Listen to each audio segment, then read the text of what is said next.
Kitalo ddala. Omulamuzi wa Kooti Ejulirwamu Afude. Omulamuzi wa Kooti Ejulirwamu Kenneth Kakuru afiiridde mu ddwaliro erya Aga Khan e Nairobi, Kenya. Eno abadde yatwalibwayo okujjanjabibwa ekirwadde ekibadde kimubala embiriizi. Ekirwadde ekibadde kimutulugunya, ekirwadde ekibadde kimutawaanya, era nga kigamba nti ekirwadde kino ekibadde kimutawaanya bubadde butwa obwamuleetera kansa, era ng'obutwa buno bwamuweebwayo seeri tibuhabulwa. Ffenna tunajjukira bulungi mu mwaka gwa 2017 mu biseera bya togikwatako, omulamuzi wa Kooti Ejulirwamu ono Kenneth Kakuru yavaayo n'ategeeza nti ebya paalamenti okujja ekkomo mu ku bisanja by'obukulembeze era ku myaka gy'obukulembeze kikolwa kya butemu, kikolwa kya bubbi, kikolwa kya bussi, kikolwa kya bumenyi bw'amateeka era kimenya ssemateeka. Paalamenti okujja ekkomo ku myaka gy'omukulembeze, paalamenti okujja ekkomo ku bisanja omuntu by'alina okukulembera, nti ekyo kyakolebwa mu bumenyi bw'amateeka, kyakolebwa mu bukyamu, kyakolebwa wakati mu nkola enkyamu ennyo etagoberera ssemateeka n'akamu n'ak'ettondo n'ak'eddagala. N'olwekyo nga tebisaanidde kussibwamu kitiibwa kuba byonna ebyakolebwa ku olwo olunaku byali bimenya mateeka, byakolebwa bweru w'amateeka. Omulamuzi Kenneth Kakuru olwamala okuwa ensala ye eyo, obulamu bwe bwatandika okukyuka mu bbanga ttono nnyo.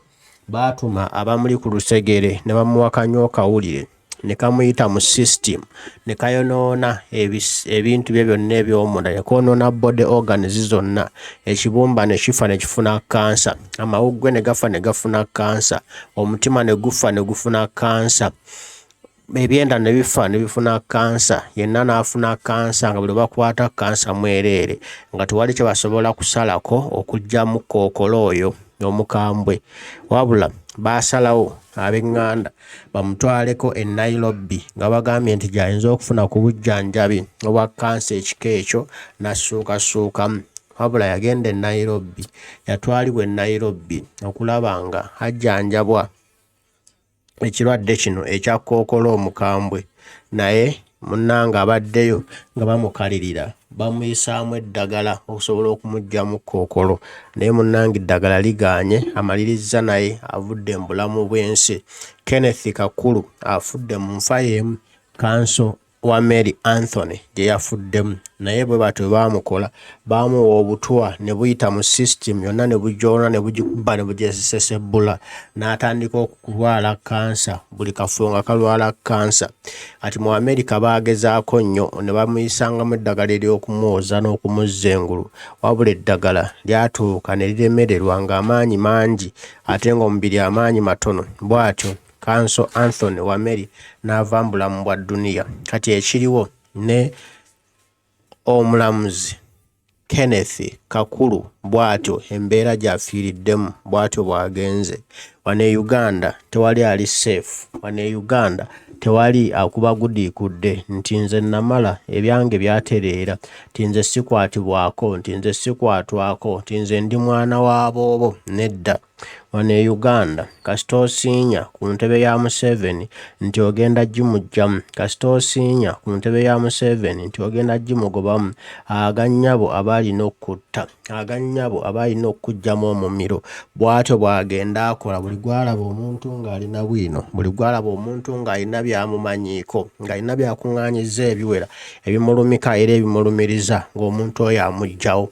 Museveni asse abantu baffe bangi, n'olwaleero kabaka wa Buganda y'embeera y'emu gy'alimu, embeera ye teyeetegeera, baamuwa akanywa okawulire ne kamuyitamu ne kakuba sisitemu yonna ne kajoona ne kagisesebbula, era w'owulirira bino bagamba nti alina kansa mbu, naye nga kansa oyo yaleetebwa obutwa Museveni bw'agaba bwe bakolera ennamunkekeera n'Abachina okusaanyaawo abo baawulira nti yeekengera, baawulira nti tabafiiringa.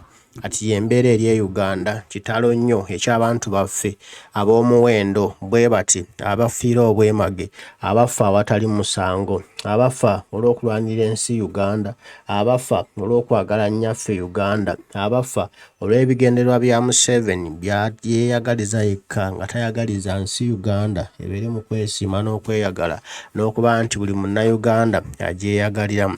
Kitalo nnyo eky'Omulamuzi Kenneth Kakuru, kitalo nnyo ekya lawyer waffe Kanso Mary Anthony, kitalo nnyo eky'Abaganda baffe bonna Yoseri bawadde obutwa abagenda okufiira obwemage watali musango. Naye bino situjja kubeera mu bitalo buli kadde nti kitalo, wabula tukakasibwako, tuvunaanyizibwako okusituka ne tulwana ne twefubako okulaba nga twejjako nakyemalira Museveni ave mu ntebe yaffe gye yabba, tusobole okweddiza ensi yaffe, tukomye ekiwabutwa, tukomye ekitta bantu ekisusse ekikutte ejjembe mu nsi ya ssebo.